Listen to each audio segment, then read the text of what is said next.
As pessoas que continuam criticando Ellen White... E ela era muito questionada, né? Naquela época, as pessoas... Várias vezes o teste, né? O teste do espelho, o teste da vela.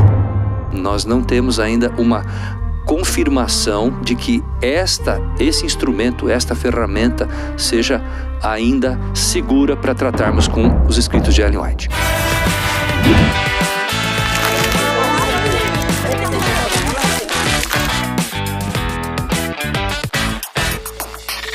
Seja bem-vindo ao segundo episódio desta temporada de podcasts ou videocasts a respeito de críticas a Ellen White.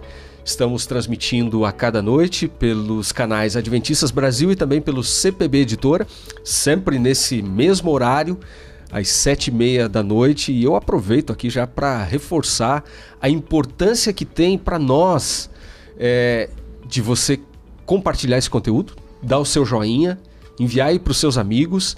É um conteúdo não só para adventistas, mas para outras pessoas também, independente da tradição religiosa. Então, nos apoie levando adiante esse conteúdo, para que as pessoas tenham acesso a tudo aquilo que a gente está discutindo. Mais um tema muito importante hoje, com uma pergunta instigante, que é essa que você já teve acesso aí na sua tela. Será que as visões de Ellen White são fruto de uma suposta esquizofrenia, de distúrbios nervosos? Quais são os fatos realmente a respeito dessas acusações que são feitas contra a pioneira? Então nós temos aqui hoje alguns amigos, especialistas no assunto. Vou começar pelo pastor Renato Estêncio. Seja muito bem-vindo.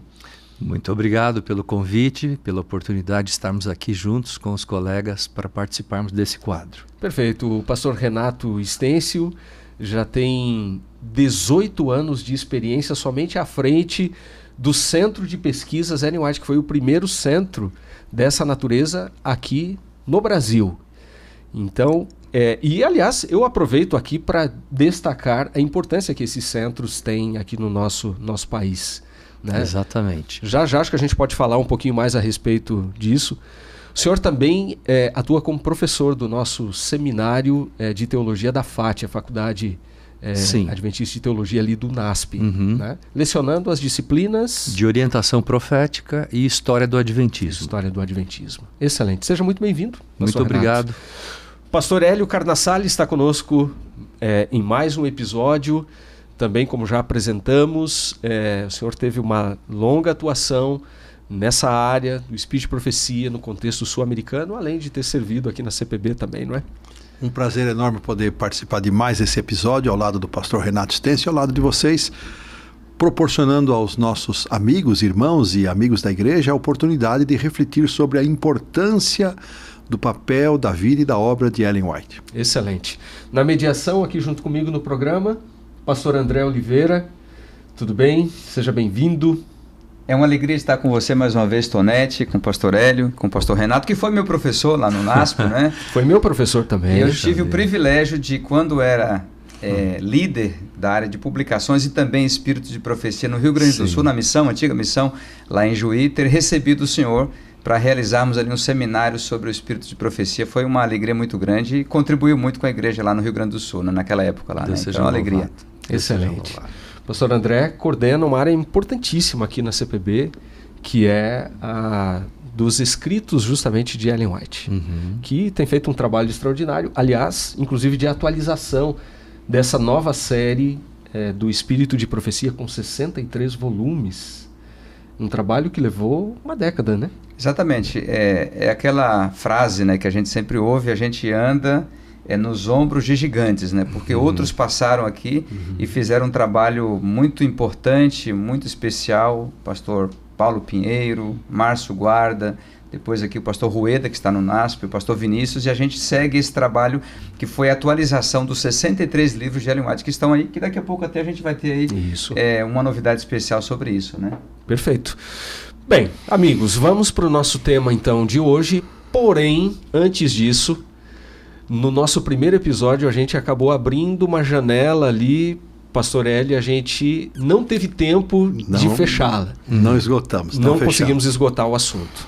Bem, nós dizíamos que Ellen White preferia ser chamada de a mensageira do Senhor, embora ela não negasse o título de profetisa. Por favor, vamos falar um pouquinho sobre isso. Ela mencionou certa vez que ela foi chamada para ser mensageira. Mas ela não se opunha que as pessoas a chamassem de profetisa, mas que o chamado dela era para ser mensageira. Isso nos faz lembrar um pouquinho do que Jesus disse a respeito de João Batista. Mateus 11, verso 9, diz assim: mas para que saístes? Para ver um profeta? Sim, eu vos digo, e muito mais que profeta. Então, o trabalho de uma mensageira vai além do trabalho específico de um profeta. Então ela afirmou isso e as pessoas se assustaram e perguntaram, e ela voltou a reafirmar: o meu chamado, desde o início eu fui chamada para ser mensageira, mas eu não me oponho aqui. E ela explica, porque quando eu me apresento como profeta ou profetisa, tem muita coisa envolvida nessa categoria que pode trazer opróbrio para a Igreja de Deus. Então ela não recusava o título de profetisa, mas ela fez questão de reafirmar que o seu chamado, desde o início, era para ser uma mensageira. E acho que vale lembrar que esse era um contexto em que estavam surgindo muitos falsos profetas, né? Então usar esse título poderia... nós mencionamos no episódio 1 que o tempo em que Deus a chamou, pós episódios de 1844, era um tempo em que se multiplicaram as manifestações de pessoas que diziam ter sonhos e visões, e o grupo central, o núcleo duro do millerismo, podemos chamar assim, eles decidiram que rejeitariam toda e qualquer manifestação profética de sonhos e visões. Então ela vem nesse contexto e sabiamente Deus, conhecendo todas as coisas, indica, e também pela natureza da sua obra. Pela natureza da sua obra. Ela realmente, ao longo da sua vida, e os fatos testemunham disso, ela foi muito mais do que simplesmente uma profetisa, fazer predições ou trazer mensagens. Ela contribuiu de uma forma muito especial para o estabelecimento e a confirmação da Igreja Adventista do Sétimo Dia. Perfeito.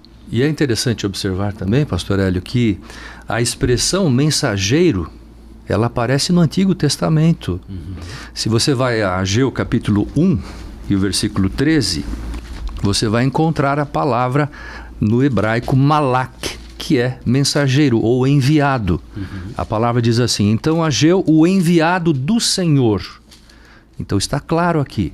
E Malaquias capítulo 3 e o verso 1, você encontra também esta mesma expressão, onde o profeta vai usar a palavra mensageiro, que diz assim: eis que eu envio o meu mensageiro, que preparará o caminho diante de mim, que é exatamente as palavras que Jesus tira lá em Mateus para se reportar a João Batista. Esta semana retrasada, dando classes para o grupo de alunos, eu fiz uma analogia, não é? Entre João Batista e o ministério profético de Ellen White. Porque João Batista veio anunciar ou prenunciar o primeiro advento de Cristo como Messias. Interessante paralelo. E Ellen White veio anunciar ou prenunciar o segundo advento do Messias. Então esta é uma realidade interessante para a gente refletir. Muito bom. O pastor Hélio estava falando sobre João Batista, o senhor também completou aqui, né? Ellen White disse que ela era uma luz menor para guiar as pessoas à luz maior, que é a palavra de Deus, né? E acontece a mesma coisa com João Batista. Ele era uma luz, Jesus também era luz, mas Jesus era maior do que João Batista. Sem dúvida. Então, João Batista levou as pessoas à luz maior que é Cristo, né? E, então, pastor André, há várias possibilidades de interpretar essa expressão que realmente ela escreveu, não é? E particularmente aqui eu mais gosto em que sentido ela era uma luz menor.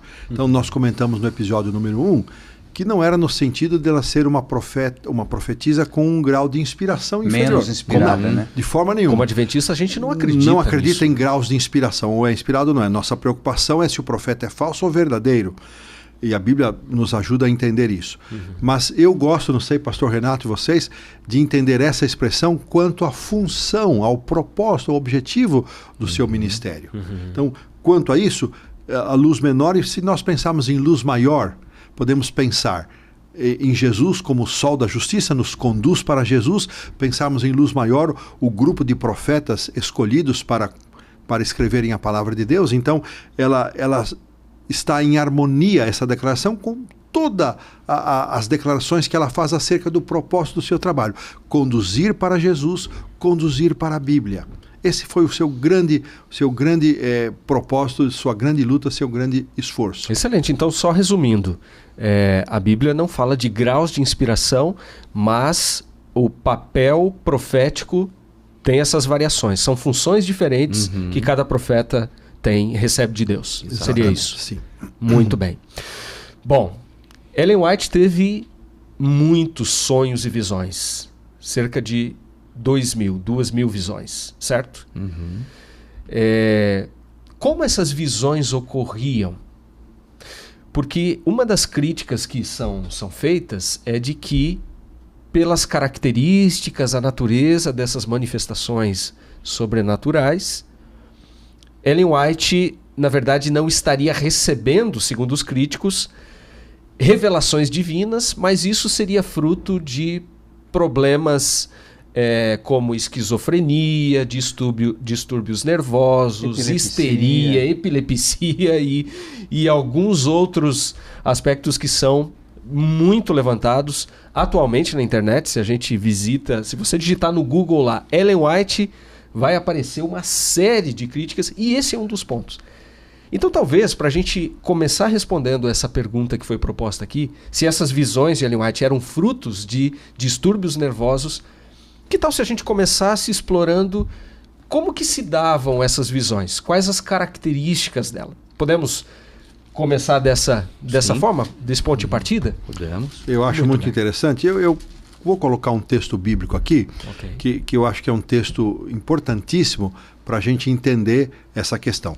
A história está localizada no Antigo Testamento e diz respeito à sedição, ou seja, a um momento de crítica que Miriam e Arão tiveram contra Moisés, e Deus toma as dores de Moisés. E ele vai falar com Arão e Miriam e diz o seguinte: qual texto? Desculpa, pastor. Números 12, versos 6 a 8. Então disse, ou seja, Deus dizendo para Arão e Miriam: ouvi agora as minhas palavras. Se entre vós há profeta, eu, o Senhor, em visão, a ele me faço conhecer, ou falo com ele em sonhos. Então aqui nesse texto você tem uma classificação de visões e sonhos.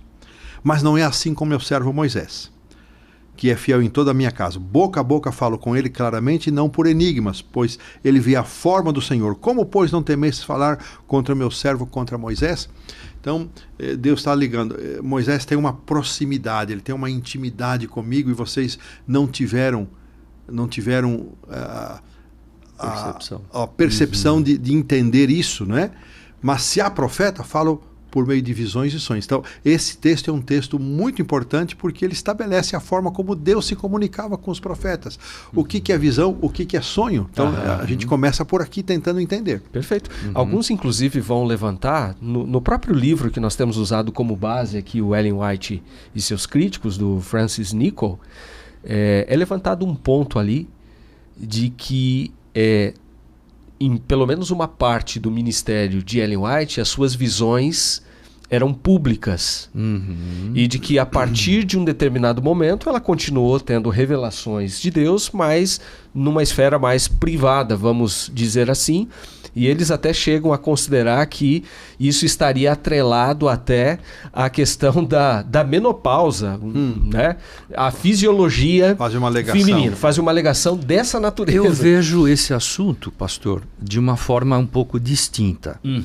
Por que Deus teria concedido tantas visões públicas a essa jovem no início do seu ministério, em meio a tanta deformidade do dom do ministério profético? Então você pode imaginar, ela estava numa igreja, Deus aparecia a ela em uma visão pública. Todo mundo via ela entrando em estado de visão, não é? Via a sua respiração cessar, não é? As suas pupilas não dilatavam, o seu coração não parava de bater, ela não respirava. Durante quanto tempo? Em alguns casos? Em alguns casos isso poderia durar 20 minutos, meia hora, não é? Ou a visão mais longa que nós temos registro durou 4 horas e meia. Foi na casa do irmão Tyre, não é? E ela é dado testemunho por várias pessoas que estiveram presentes ali. Em muitas dessas visões, ela segurava a palavra de Deus, a Bíblia, exaltando a Bíblia e apontando com o seu dedo os textos e pronunciando o conteúdo dos textos. Aliás, uma Bíblia grande, quase 10 quilos. Nesse caso foi. Durante horas. Ela segurou várias Bíblias, vários tamanhos de Bíblias em situações distintas, não é? Agora, o que nos chama a atenção é o lado sobrenatural. E aí a gente tem que ir à palavra de Deus. Lá no primeira carta de Paulo aos Coríntios, capítulo 2, e o versículo de número 13 e 14, a palavra de Deus nos diz que nós temos que conferir as coisas espirituais com coisas espirituais. E no verso 14 diz assim: o homem natural não aceita as coisas do Espírito de Deus, porque eles são loucura. Então, como que um ser humano, vendo uma pessoa entrar em um estado sobrenatural, pode acreditar nisso? Alguma dúvida vai surgir. E é exatamente o caso que nós vamos discutir aqui ao longo desse momento. E ela era muito questionada, né? Naquela época, as pessoas, claro, muitos sinceros e cumprindo até o próprio conselho bíblico de testar, né? Sim. Vamos ver se realmente é verdadeiro. Né? Nós podíamos acrescentar ainda dos fenômenos que o pastor Renato descreveu. Ela mantinha os olhos abertos, normalmente fixos em algum ponto um pouco mais elevado do que a audiência que estava ali por perto.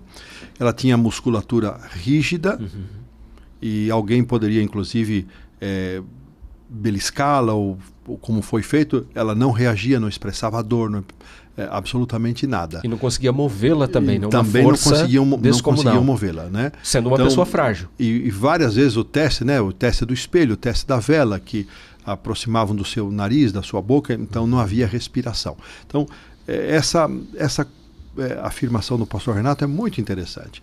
Nós não podemos tratar de um fenômeno espiritual com um raciocínio carnal material. Então nós precisamos, as coisas de Deus, as coisas espirituais, elas se discernem espiritualmente.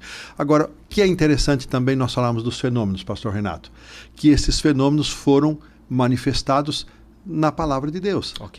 Profetas mencionaram, especialmente o livro de Daniel, capítulo 10, Daniel menciona vários desses fenômenos, né? E Balaão, que não é um exemplo dos melhores, né? Mas ele também foi usado. Ele diz: fala ao homem de olhos abertos, ou seja, ainda que ele fosse movido por o sentimento pecuniário de obter vantagem no momento para amaldiçoar o povo de Deus, ele acabou abençoando e sendo usado por Deus. E ao referir-se a si mesmo, ele diz: fala o homem de olhos abertos, ou seja, quando estava recebendo de Deus a mensagem, ele estava de olhos abertos. E os demais fenômenos você vê no livro de Daniel, capítulo 10. Perfeito. Apenas para a gente fechar esse primeiro tópico, vocês acham que o fato de ela ter recebido mais visões públicas nesse contexto inicial do ministério decorreu em razão de uma necessidade num ambiente em que se estava testando se realmente era uma profetisa verdadeira, num universo de muitos questionamentos, de críticas também, como nós temos hoje? Penso assim. Eu penso que foi uma forma de Deus credibilizar o seu ministério profético. Dar crédito e mostrar qual que era a fonte da revelação. Porque nos seus próprios escritos, ela diz claramente, né? Deus se comunicando com ela, Deus fala assim: não é você que está falando. Sou eu que vou falar por meio de você, por meio dos seus escritos. E aí Deus fala uma coisa para ela: não tenha medo. Diga aquilo que eu revelei a você. Então o trabalho dela não era um trabalho fácil, simples, não é? E você vê a questão das visões começam a ser questionadas logo no início do seu ministério. A gente já vai ver pessoas questionando esse aspecto no início, né? Moses Hull, no início dos anos 60, questiona claramente se aquilo que ela estava tendo era de fato uma visão ou era uma ilusão. O próprio não é? Bates também, né? Um dos pioneiros da igreja. Bates também, não é? Teve dúvidas. Então, se a gente colocar o Bates aqui na cronologia, a gente considera então que Ellen White já está, se contarmos até hoje, né, há 177 anos, enfrentando, né, o desafio da rejeição, da dúvida, né? Ou seja, então são 177 anos, o assunto não é novo, né? Não. Exatamente. E com o Bates é um caso muito curioso, porque ela também tinha uma certa implicância com o Bates pela insistência dele em falar sobre o sábado.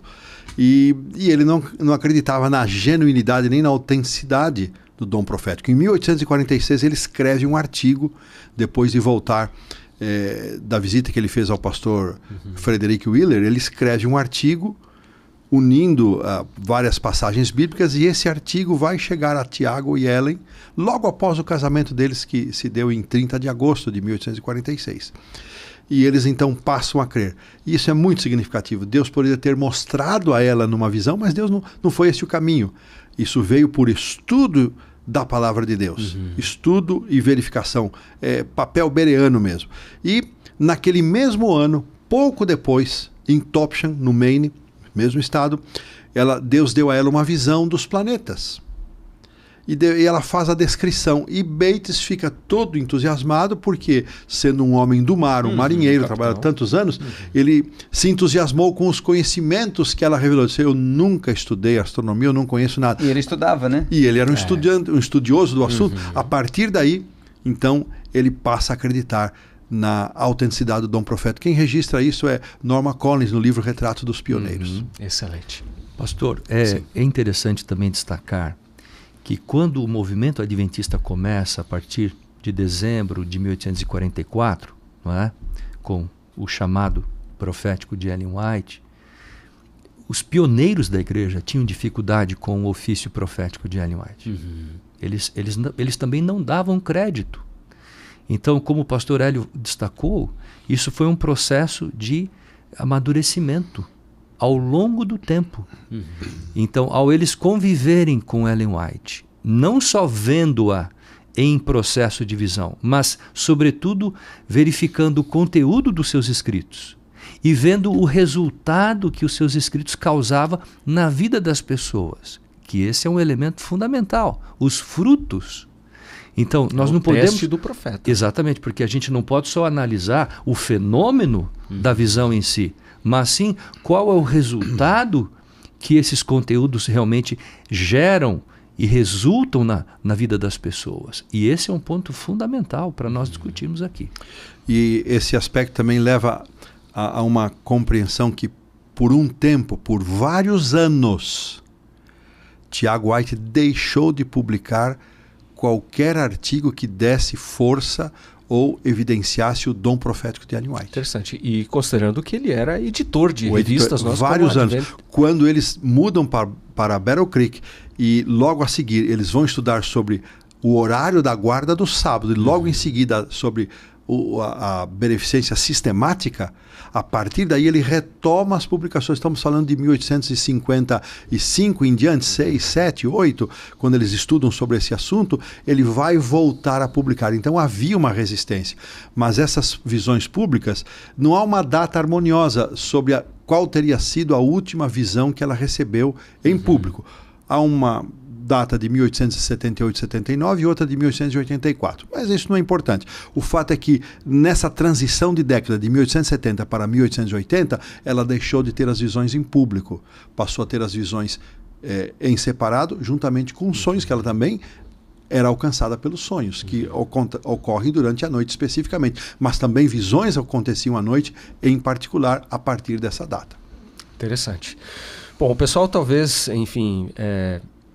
Alguém pode olhar para aquilo que é publicado nas mídias sociais, na internet, e achar assim, poxa, essas afirmações que estão sendo feitas aqui, de que Ellen White tinha esses problemas psicológicos, esquizofrenia e tudo mais, Isso pode soar talvez para alguém como a última novidade, uma informação bombástica.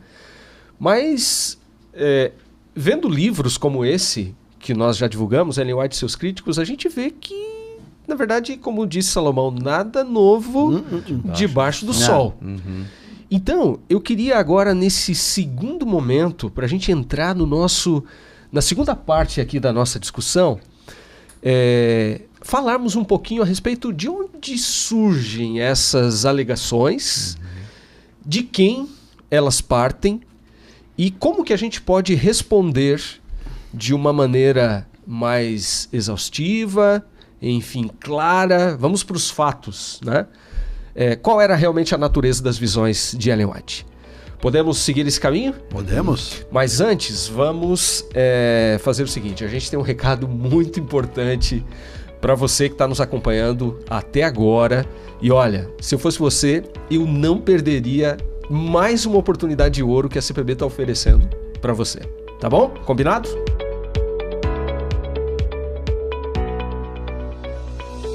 A mensagem que atravessou gerações agora chega até você com ainda mais clareza. A nova Biblioteca do Espírito de Profecia reúne 63 livros em 10 séries temáticas com linguagem atualizada e nova diagramação.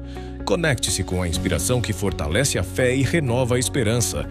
Coleção completa do Espírito de Profecia. Acesse cpb.com.br agora mesmo e adquira sua coleção com frete grátis para todo o Brasil.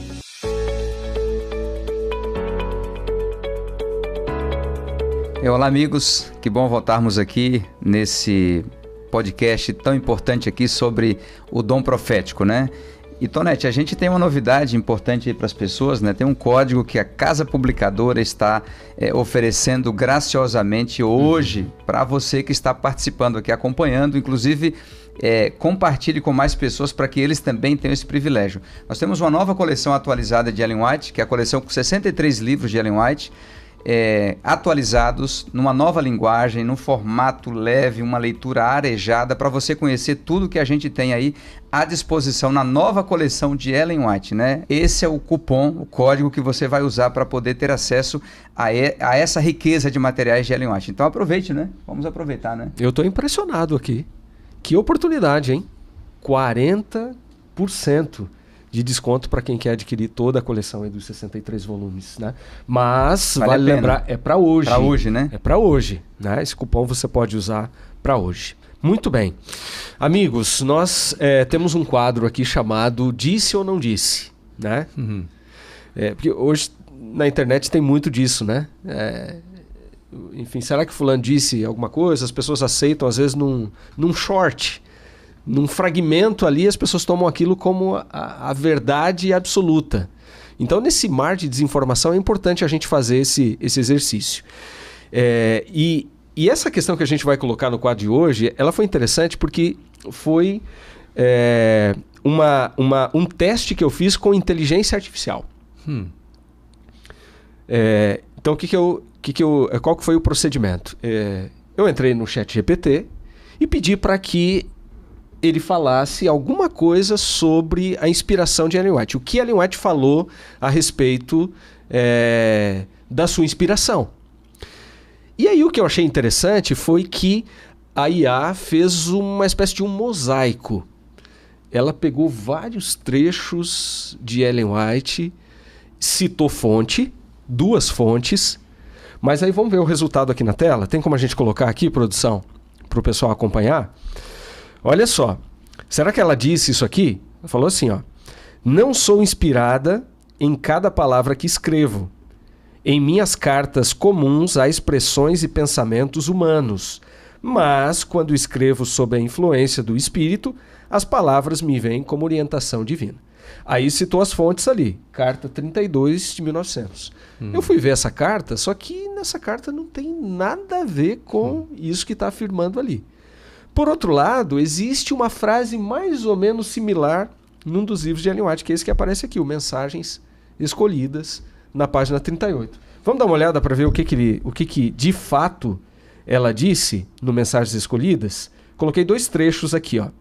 Primeira delas, no primeiro trecho, Ellen White Disse assim, abre aspas, em minhas palavras, quando falo acerca desses assuntos comuns, não há nada que induza as pessoas a crer que recebo meu conhecimento em visão da parte do Senhor e que o estou declarando como se fosse assim. Tá aí no Mensagens Escolhidas, volume 1, página 30. Ainda no volume 1, na página 31, ela diz assim, às vezes, porém, em que devem ser declaradas coisas comuns, pensamentos comuns precisam ocupar a mente, cartas comuns precisam ser escritas e transmitidas informações que passaram de um roteiro, de um obreiro a outro, Essas palavras e informações não são dadas sob orientação especial do Espírito de Deus. Mas o que eu achei interessante nisso daqui é que, por mais que tenha alguma coisa que ela tenha dito, a IA gerou, como eu falei, um mosaico inserindo coisas que, na verdade, não estão sutilmente, registradas. né? Sutilmente. E acho que é importante, esse quadro nos dá a oportunidade de reafirmar que nós não cremos na inspiração verbal. Exato. Textual. Não. Nós cremos na inspiração do profeta. Deus revela a sua mensagem ao profeta e depois, por um outro processo, o processo da iluminação, Deus ativa na mente do profeta aquilo que ele revelou, e o profeta, então, com a sua cultura, com o seu conhecimento, com a sua habilidade, ele vai escrever. Ele então, inspira o pensamento. Ele não é a caneta na mão de Deus. Aliás, de forma alguma. Mas a mensagem é de Deus, vem do Senhor, e a capacidade para lembrar daquilo que foi revelado também vem do Senhor. Mas a ação da escrita é do profeta. Isso basta ver os estilos bíblicos, né, de um Paulo, de um Pedro, de um João, não é diferente com Ellen White. Agora, uma santa provocação aqui. Como que fica, então, quando a gente diz assim, a pena inspirada? A gente não costuma usar essa Esse é um adventistês, né? É um jargão que nós utilizamos, a pena inspirada. Que, na verdade, a inspiração não é da letra da palavra, mas é da mensagem. É o profeta que foi inspirado e não a palavra que ele escreveu, não veio pelo processo. Nós não acreditamos nessa inspiração textual, verbal, mas sim na inspiração da origem, né? Como Deus sendo o originador da mensagem, como revelador. O profeta recebe, depois pela iluminação, o profeta ele tem essa mensagem retida e ele então vai escrevendo. Muito bom.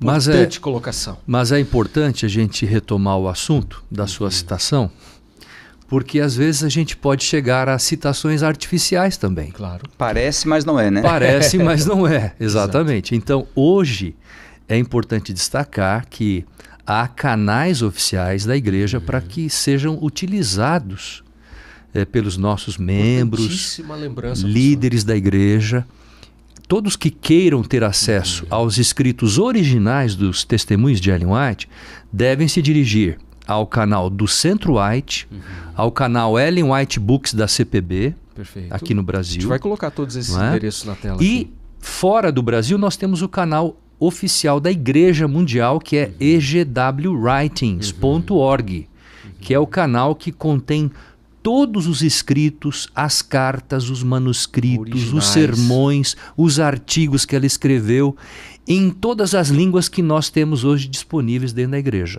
Fantástico. Então, esses canais são os canais oficiais.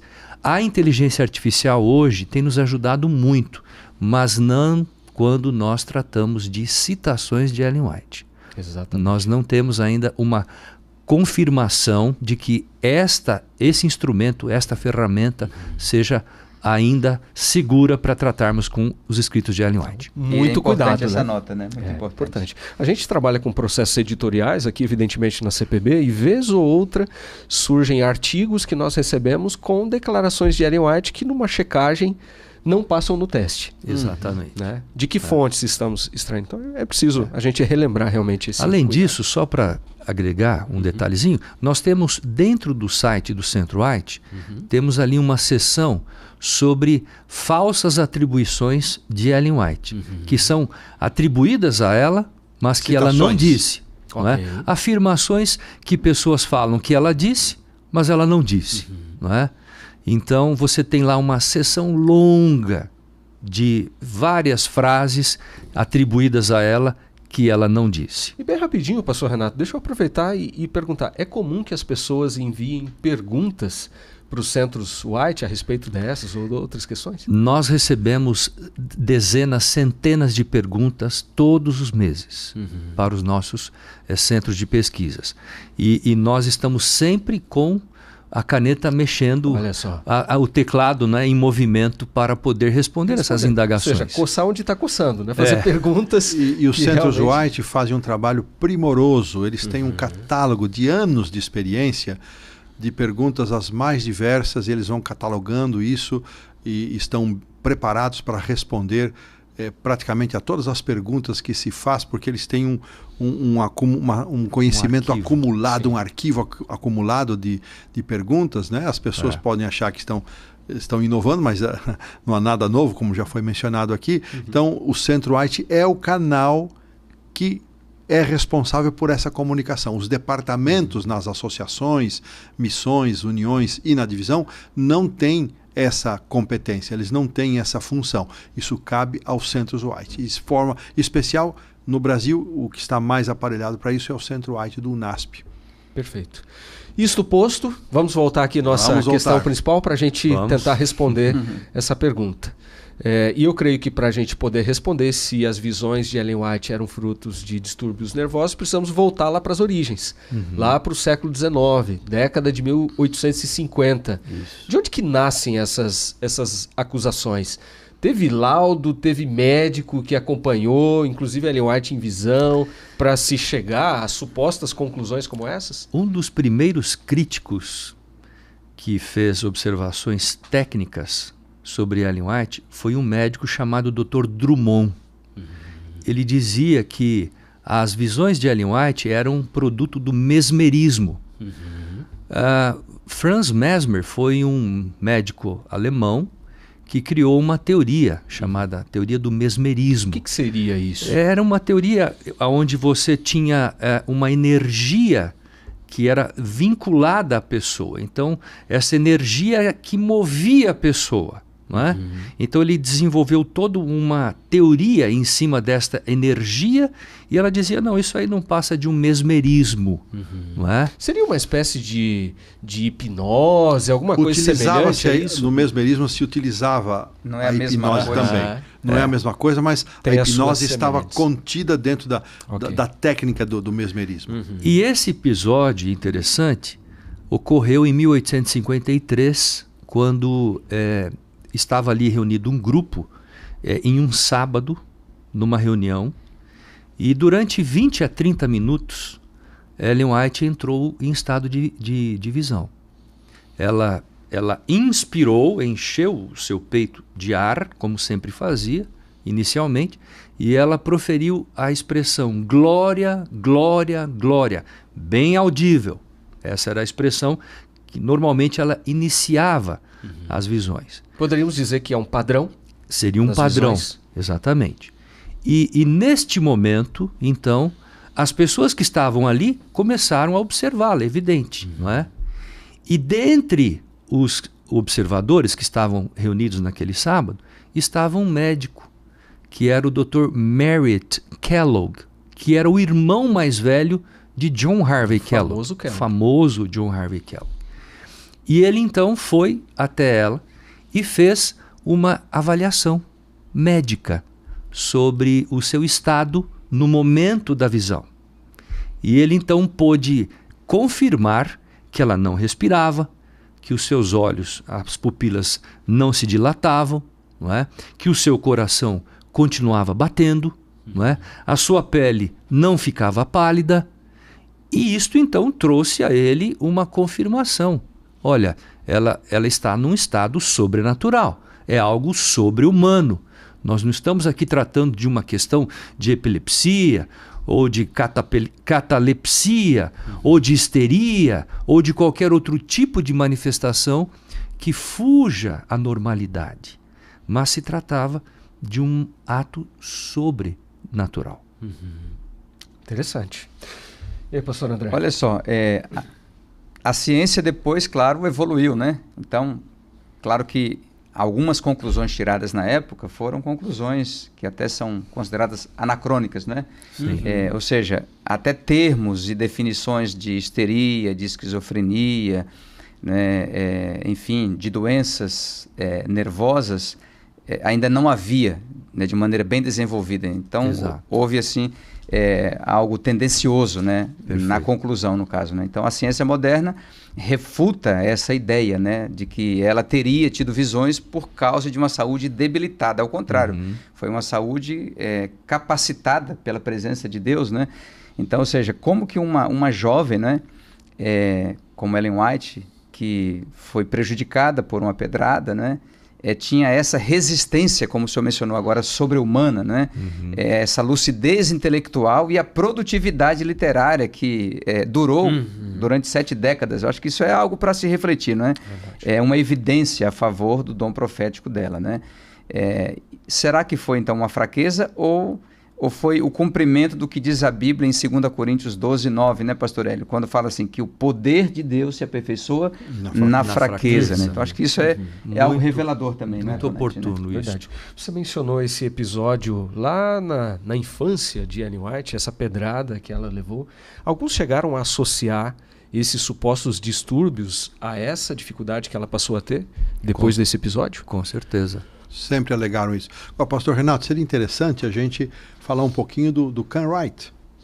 Ok. Do Dudley, que é o crítico referencial. Sim. Eu acho que ninguém pai de todos os críticos. Ninguém conseguiu criar nenhuma novidade além daquelas que o próprio Dudley Ken Wright criou em relação a ela. E foi ele que organizou, né, essas esse acusações, esses depoimentos médicos, né? De forma mais contundente a partir do momento que ele deixa definitivamente o Ministério Adventista em 1887. Mas antes mesmo ele já havia manifestado alguma coisa, um sentimento abrigando um sentimento de contrariedade por ter recebido uma crítica, uma repreensão de Ellen White, mas ela fez por meio de uma carta e a reação dele não foi boa.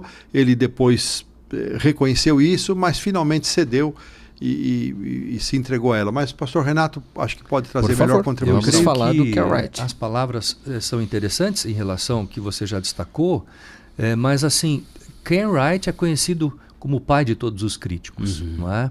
E ele conviveu com o casal White por algum tempo, não é? E ele se tornou um destacado pregador, muito talentoso, a ponto de Tiago White já colocá-lo em posição de destaque na igreja, não é? Na década de 1870, ele era considerado como um dos melhores pregadores da igreja, um grande evangelista, não é? Mas ele tinha uma característica. Ele não era uma pessoa emocionalmente estável. Ele tinha comportamentos de instabilidade emocional muito acentuados. E a gente até percebe isso nas declarações dele a respeito de Ellen White, porque ora ele falava bem, elogiava, e de repente em público já se contradizia. E essa instabilidade, ela se observa pela maneira como ele tratou, às vezes, o seu ministério. Então, ora ele saía do ministério, eu vou sair do ministério. Depois ele voltava. Daí ele saía de novo e voltava. Então ele fez isso por umas 3 ou 4 vezes. Não é? E isso trouxe preocupação para a igreja. Não é? E no momento em que ele decide abandonar definitivamente a igreja, que foi em 1887, a igreja estava tratando de um dos temas mais espinhosos para aquele momento, que era a questão da justificação pela fé. Que foi justamente o tema central da Assembleia de Minneapolis. Só que o que aconteceu? Com a saída dele em 1887, ele não vai para Minneapolis, ele não participa da reunião. E o que ele faz? Ele fica escrevendo o seu livro crítico, O Adventismo Renunciado.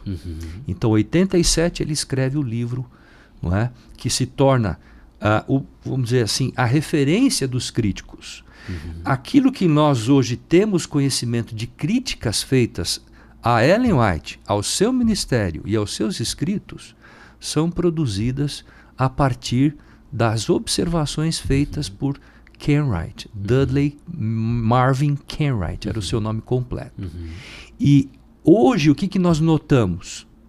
Que as pessoas que continuam criticando Ellen White pegam as críticas feitas por ele, colocam em uma roupagem nova, um embrulho novo, reciclam, né? Reciclam alguma coisa, mas como já foi dito, né? não há nada novo. E alguns que acham que estão trazendo novidade, na verdade, estão atrasados, porque há mais de 100 anos ela já está sendo criticada. Ou seja, alguns acham que chegaram agora com toda a originalidade, com novidade, mas estão apenas requentando críticas antigas, né, pastor Renato? Exato. Uma linha que eu achei muito interessante, defendida aqui no livro Ellen White e seus críticos, é que normalmente esses críticos eles pegam recortes desconectados de uma visão mais alargada, mais abrangente. E ele defende isso, Nichol defende isso no seu livro, que quando você olha o conjunto da obra de Ellen White, é impossível afirmar que que todo o seu trabalho, todo o seu ministério, toda a sua produção fosse fruto de algum desses distúrbios aqui já mencionados. Quando você isola, quem sabe, um ou outro aspecto, ainda assim fica difícil de comprovar, mas é impossível afirmar que ela fosse vítima de qualquer um desses distúrbios quando você olha o todo. Foram 70 anos de ministério. Uau. Não foram 7 dias, 7 semanas, mais 7 anos. 100 mil páginas. 70 anos de ministério. Uma vida pública. O ministério de Ellen White sempre foi público. Não há nada escondido. A igreja nunca escondeu nada daquilo que ela foi ou fez ou realizou. Todos os seus escritos, inclusive orientados por ela antes de morrer, deveriam ser de domínio da igreja para ser utilizado por todos, sem nenhuma exceção. Então, quando você pega o conjunto da obra, fica impossível de você sustentar. Quando você pega recortes que são, em geral, distorcidos, você ainda tem um ou outro ponto em que as pessoas se afirmam. Mas quando você pega o todo, não há como justificar. E é interessante também a gente observar isso. Às vezes eu fico questionando isso com os meus alunos, né? Se nós soubéssemos tudo o que sabemos da vida de Ellen White, de Abraão, de Davi, de Moisés, o que nós diríamos desses profetas? Hoje, por exemplo, a gente sabe até a lista de compras do supermercado de Ellen White. O que ela comia, não é? Então, que alergias ela tinha. Exato.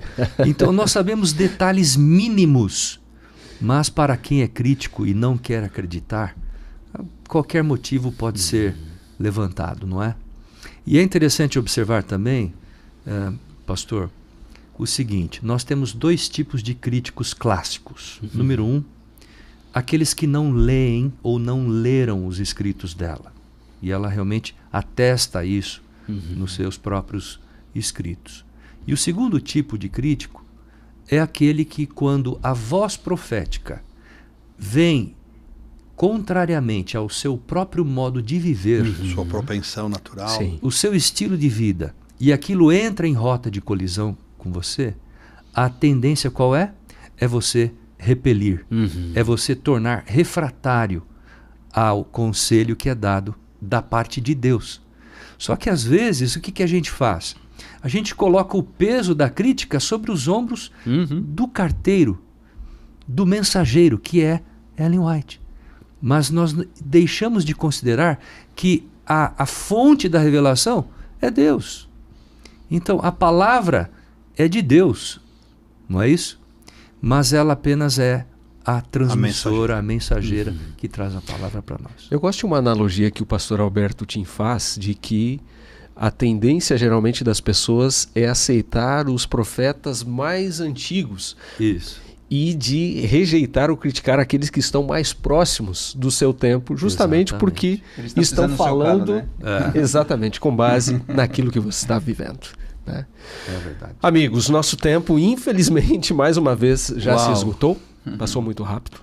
Mas eu quero agradecer ao pastor Hélio Cartassali, mais uma vez, ao pastor Renato Estêncio, pastor André Oliveira, por esses momentos aqui que a gente teve que enriqueceram e nos ajudaram a compreender melhor esse tema importante. Deus abençoe muito vocês. Em poucos segundos, palavras finais aqui aos nossos espectadores. Gratidão a Deus por poder participar aqui com vocês e por perceber que o ministério tão longevo, tão abençoado de Ellen White é a própria resposta.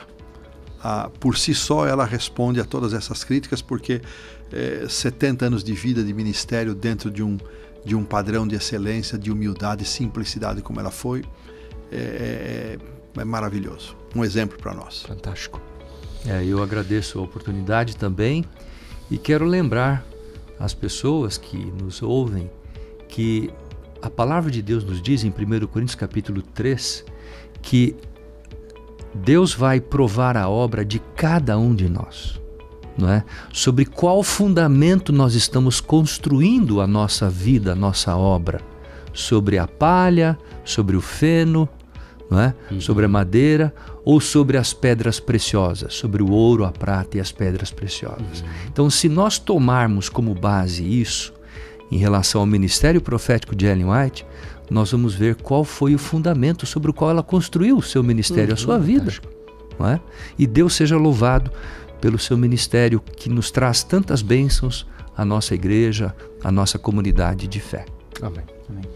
Olhando para os escritos de Ellen White e encontrando a luz que está nesses escritos, você não tem nada a perder, a não ser as suas dúvidas. Que Deus te abençoe. Amém. Amém. Fechamos com esta fala do pastor André. Eu apenas gostaria de reforçar aquilo que nós dissemos aqui ao longo do episódio. Nenhum distúrbio poderia ter produzido o que os escritos de Ellen White produziram. Eles são uma bênção. E o nosso convite é que você experimente por si mesmo ler e aplicar para a sua vida aquilo que o Senhor revelou à sua mensageira. Até o próximo episódio.